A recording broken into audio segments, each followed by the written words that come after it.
আসন্ন ত্রয়োদশ জাতীয় সংসদ নির্বাচনকে কেন্দ্র করে বাংলাদেশের রাজনৈতিক অঙ্গনে বইছে উৎসবের হাওয়া। এই নির্বাচনী আমেজকে আরও উস্কে দিচ্ছে প্রধান রাজনৈতিক দলগুলোর মন ভোলানো সব প্রতিশ্রুতি। বিশেষ করে বিএনপি এবং বাংলাদেশ জামায়াতে ইসলামী ইতিমধ্যে তাদের সম্ভাব্য ইশতেহারের কিছু চমকপ্রদ পরিকল্পনার কথা প্রকাশ করেছে।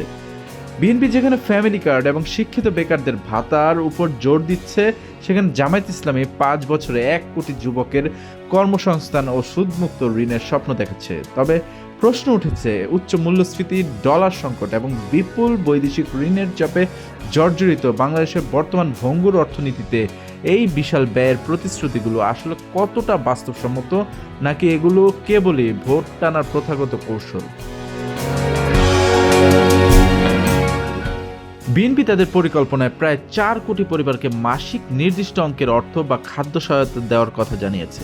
এছাড়া 18 মাসের মধ্যে 1 কোটি কর্মসংস্থান এবং বেকার ভাতা প্রদানের বিষয়টিও তাদের অগ্রাধিকার তালিকায় রয়েছে।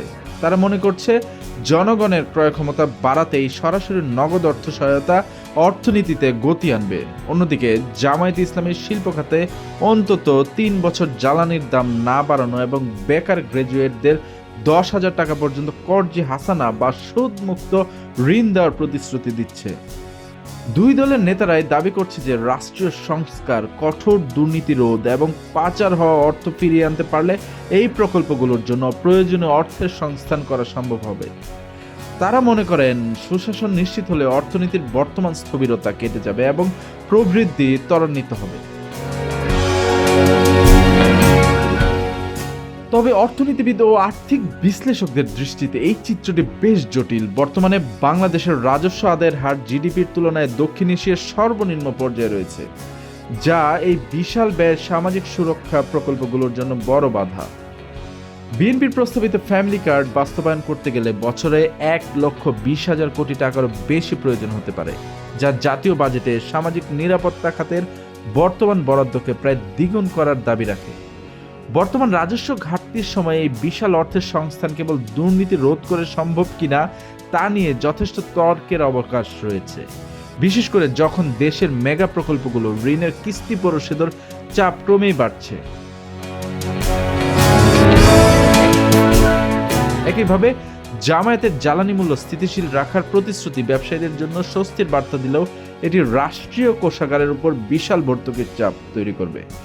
আন্তর্জাতিক মুদ্রা তহবিল IMF থেকে ঋণ নেওয়ার শর্ত হিসেবে বাংলাদেশ যখন ধাপে ধাপে জ্বালানি ও বিদ্যুতের ভর্তুকি কমিয়ে আনছে, তখন এই প্রতিশ্রুতি রক্ষা করা আন্তর্জাতিক ঋণ চুক্তির পরিপন্থী হতে পারে। তাছাড়া দেশের বর্তমান জিডিপি প্রবৃদ্ধির হার 5% নিচে নেমে এসেছে। এই মন্থর প্রবৃদ্ধির হার এবং বেসরকারি খাতে বিনিয়োগের মন্দাভাবে বজায় থাকলে বছরে গড়ে 20 লাখের বেশি নতুন কর্মসংস্থান সৃষ্টি করা অত্যন্ত কঠিন হবে। এর জন্য প্রয়োজন হবে অভূতপূর্ণ মাত্রায় শিল্পায়ন ও বৈদেশিক বিনিয়োগ। মূলত রাজনৈতিক দলগুলো যখন ক্ষমতায় থাকে না, তখন তাদের প্রতিশ্রুতিগুলোতে এক ধরনের পপুলিস্ট বা জনতুষ্টিবাদী ঝোঁক থাকে।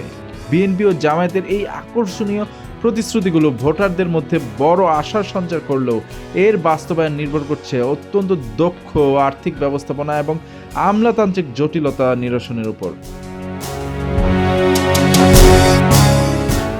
প্রতিশ্রুতি দেওয়া যতটা সহজ, রাষ্ট্রীয় কোষাগারের সীমাবদ্ধতার মধ্যে তা পালন করা ততটাই কঠিন। ভোটাররা এখন অনেক বেশি সচেতন। তারা কেবল চট্টকারদের স্লোগান নয়, বরং সেই স্লোগান বাস্তবায়নের সুনির্দিষ্ট গাণিতিক রোডম্যাপ দেখতে চায়। শেষ পর্যন্ত বিএনপি ও জামায়াতের এই অর্থনৈতিক মহাপরিকল্পনাগুলো ব্যালট বাক্সে কতটা প্রভাব ফেলে এবং ক্ষমতায় গেলে তারা ঋণের বোঝায় জর্জরিত অর্থনীতির চাকা সচল রেখে এই প্রতিশ্রুতিগুলো কতটা রক্ষা করতে পারে, সেটি হবে আগামী দিনের বড় চ্যালেঞ্জ।